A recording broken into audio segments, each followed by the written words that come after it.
অনেক আগের কথা। এক ধনাঢ্য ব্যক্তি ছিল যার স্ত্রী সন্তান বলতে কেউ ছিল না। একদা রাত্রে তিনি তার সকল কর্মচারীকে খানার দাওয়াত দিলেন। সবাই যখন খাওয়া দাওয়া শেষ করল, তখন তিনি তাদের প্রত্যেকের সামনে রাখলেন এক কপি কুরআন ও আরেকটি টাকার থলি।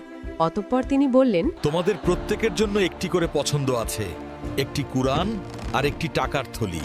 তোমরা যে কোনো একটি বেছে নাও। সর্বপ্রথম তার প্রহরী এগিয়ে আসলো, তাকে বললেন, বেছে নাও। প্রহরী বলল, আমি কুরআন নিতে চেয়েছিলাম, কিন্তু আমি পড়তে জানি না, তাই আমি টাকাই নেব।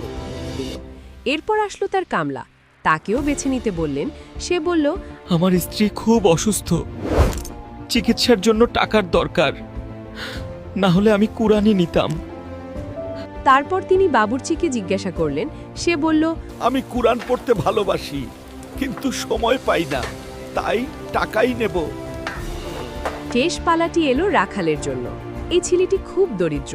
তিনি তাকে বললেন, তুমি কোনটি বেছে নিবে?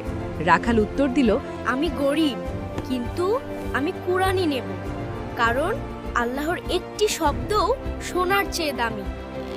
অবশেষে রাখালটি কুরআনই বেছে নিল। অতঃপর উহা খোলার পর সে এতে আরও দুটি খাম দেখতে পেল। প্রথম খামটিতে টেবিলে যে পরিমাণ টাকা ছিল তার 10 গুণ টাকা ছিল, আর দ্বিতীয়টিতে ছিল একটি ওসিয়তনামা, যাতে ছিল তার মৃত্যুর পর সকল সম্পত্তির উত্তরাধিকারী সেই হবে।